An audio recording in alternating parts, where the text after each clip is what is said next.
Hey everyone, this is Molly checking in with you from my home.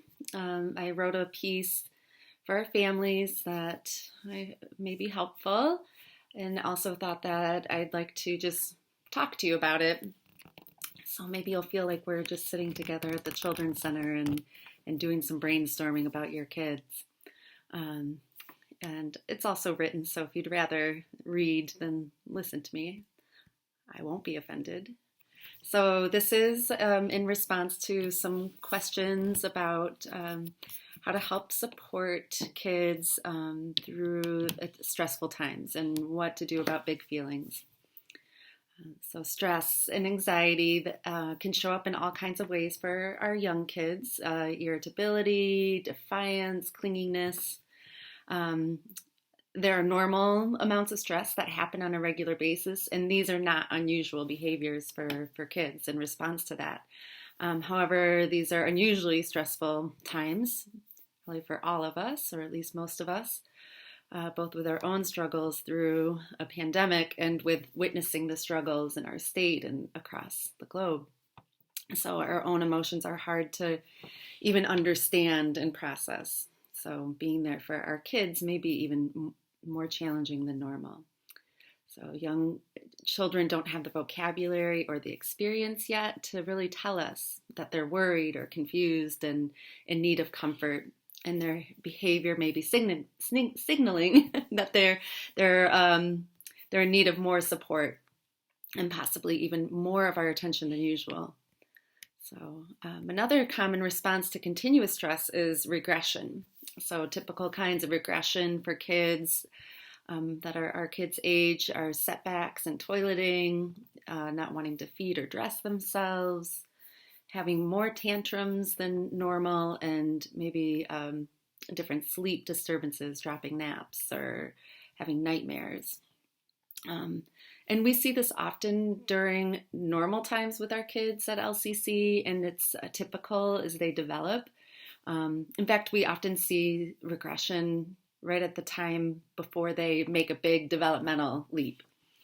So it's hard to say with what's going on right now, what is just normal and what is in response to some bigger and different stressors. So young kids have brains that are still developing, of course, and research shows that children spend a lot of time in their brainstem, which is wired for survival, and in their limbic system, which is their body's emotional center, their command center for emotions. So if you notice your kid hitting you when they're mad or whining excessively or screaming no when when they are getting the blue cup instead of the red cup. So the primitive and emotive brains are activated and responding during that time. And while not all children are perceiving this as a time of stress, others may be responding with spending more time in that brainstem, in their flight or fight brainstem mode. And that will make reasoning with them very difficult, if not impossible. So don't be surprised, and maybe just understanding that for them to get out of there, some other things may have to happen. So what can we do to help you and you with your kids with stress and big feelings? It's already a challenging thing for parents and caregivers. It's what we do all the time when we're working with kids at the Children's Center. So while we're navigating through this time at home, we'll give you a few tips from our toolbox that may help. The first thing that I would say is connect more. The thing that will protect our kids from experiencing this as traumatic is having a positive connection to their safe base, and that's you, their parents. And even though a lot of us are spending more time than ever being physically close with our kids, and you might be thinking, I'm with them all the time right now. How can I connect more? Their circumstances may keep us from really being fully present.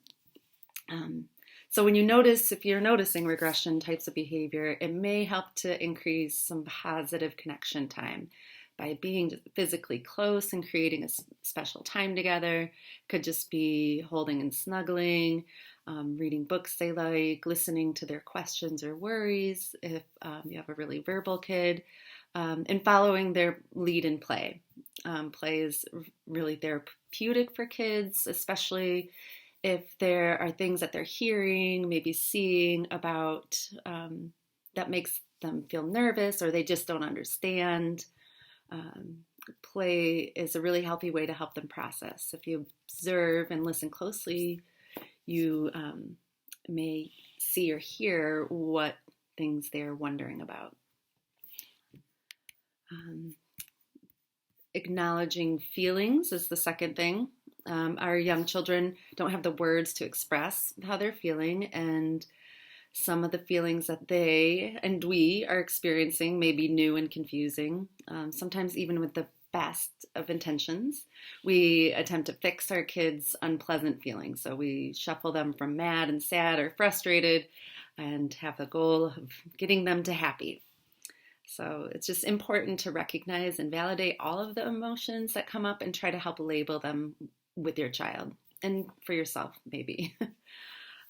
We have a variety of visuals that we use at the Children's Center, and it really helps out with this age to help make, they're real concrete thinkers to help, so for them to see pictures, or sometimes even using a mirror for them to look and to play around with different kinds of what do emotions look like on your face and in your body. And we're finding a way to share some of those with you. They will be coming to you in some format. We focus on the observable because of our concrete thinkers. Before they're empathetic or understand how emotions impact their actions. That's kind of the first step. So it might sound like your face is red, you threw that toy across the room, you look like you're angry. And all feelings are okay, but all behavior is not.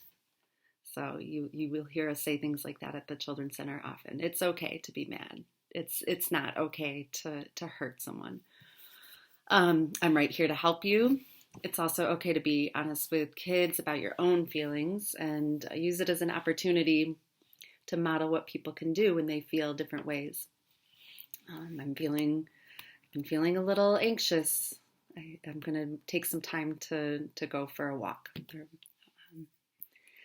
And let's see.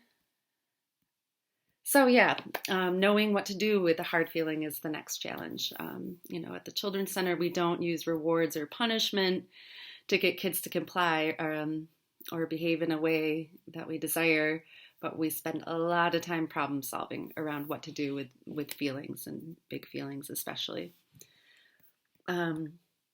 So here's some thoughts about that. Giving your child a way to show strong feelings. Things like, do you want to throw some pillows or stomp your feet? Find some appropriate things that work in your household as a way to express some big feelings. Or you could suggest an activity that shifts the energy. It may be that simple, shifting it to something more positive. Let's play with blocks. And some kids really want some time alone. At the center, in all of the classrooms, we create cozy corners or alone spots. And kids can choose to go there when they're feeling overwhelmed, or they're feeling really angry and they need space away from other people. So these are small little cozy corners or caves, and they have items in them that will help different kids. Little stress balls for squeezing, fidget toys, pillows, so it's cozy. Or if there's a need to hit a pillow, books and photos showing different feelings, mirrors. So kids can they really like to see their own expressions. Paper for drawing. Drawing can be really helpful, especially for older kids who can express something that happened, what the problem was. They are amazingly articulate in that way sometimes. We put pictures of their families. Everyone has their family pictures or sometimes family drawings that are in there. So maybe think about family that isn't with you could have, that it's somebody who's comforting to your child. Maybe it's a picture of their teacher, just favorite people. So you can be really creative about what you think would provide comfort when your child's alone in that spot. And they do, especially young kids, like to be, and they like to get into small places. There's something really comforting. So, and this should be an option for a child and not a place to go because for isolation or punishment. This is you could say something like, it looks like you might want to spend some time alone. But and and then as hard as it is, sometimes try to stay calm when your child's acting out or seems emotionally disorganized. That helps them feel safe and lets them know that you'll always be there, even when times are tough. So, and offering choices is another really important piece to remember. Choices give them a sense of control, which a lot of them, often feel like they don't have, but potentially even more so right now. So it might be it's time for bed, it's bedtime, but you can choose whether you put pajamas on first or brush your teeth first. Choose the book that you want to have read. And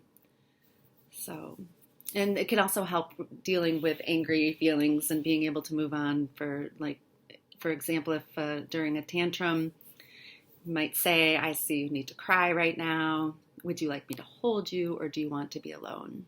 So, and books can be powerful tools for talking with kids about how they feel, learning new emotional vocabulary.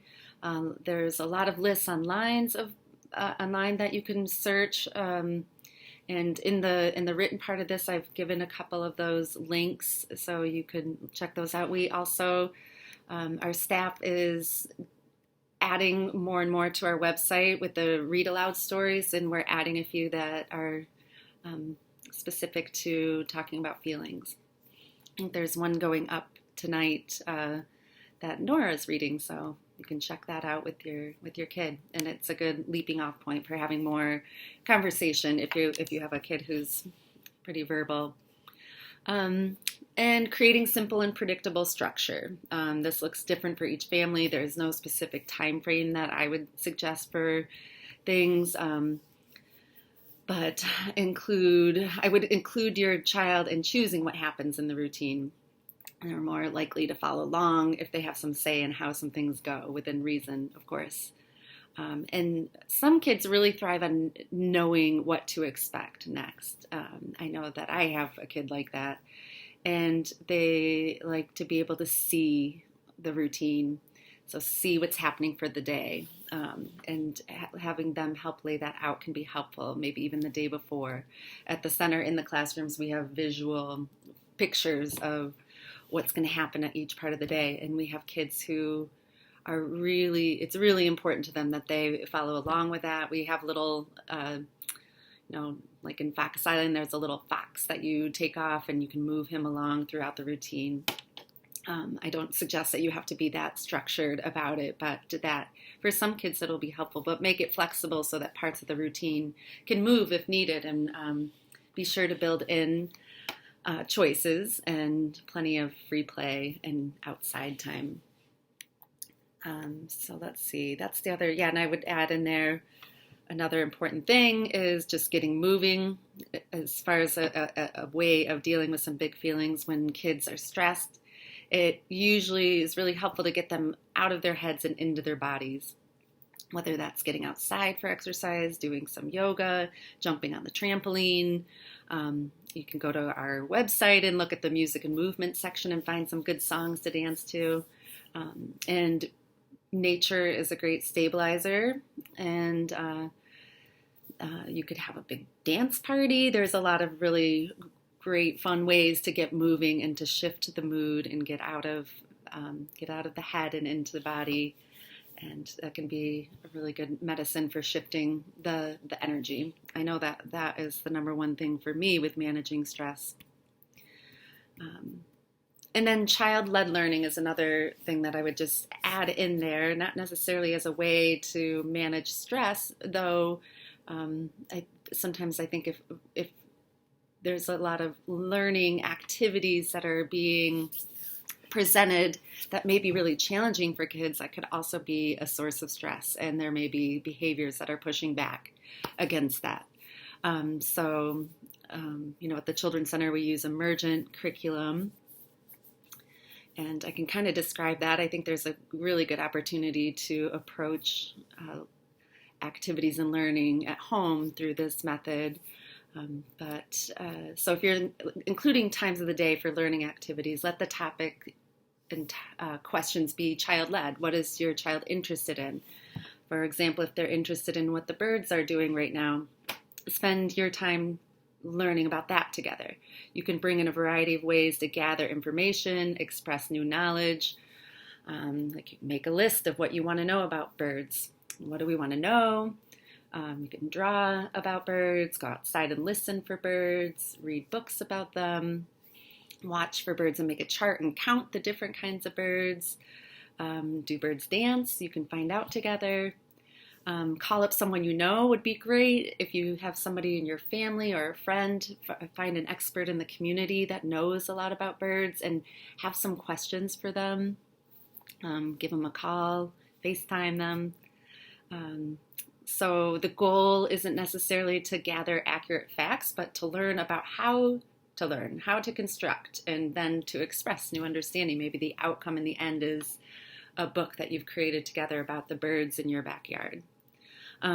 So it's also a really good opportunity to connect around something that hopefully you both are interested in learning more about. Those are the most successful times we have as teachers at the Children's Center, is when it's a curriculum project that both children and the teachers are excited to learn alongside each other.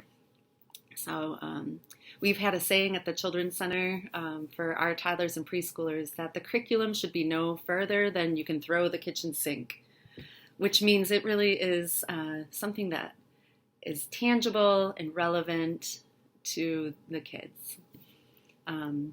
So being homebound for such a long stretch can potentially be a great opportunity to slow things down enough to allow kids to really dive in deep into something they're wondering about. That's often the luxury that we don't have.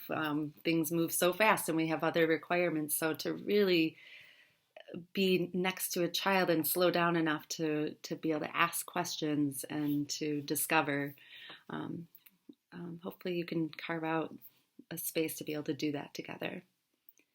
And they may be interested in what they've decided is going to be their study topic for weeks, or it might be hours, and that's okay. That's okay. So I guess the last thing is just to be kind to yourself. All of this put together that I just described might sound easy. I don't think it is. Not ever. But certainly not during a stay-at-home order during a pandemic. So during this time of uncertainty and unpredictability, I'm sure none of us are really always able to be at our best, including with how we're parenting or giving care to others. So be kind to yourself and seek some support if you need it. We're all in this together, and let us know at the Children's Center how we might be able to be helpful. And there's some parents helping to put together a survey that we're going to send out just to find out what's helpful and what is useful for your family that we've been doing and what could we do more of. So let us know, and I hope that I'll be getting the chance to see and talk with you all really soon, face to face. Until then, sending you some love and hope that some of what I've offered today might help with something sometime. And take care.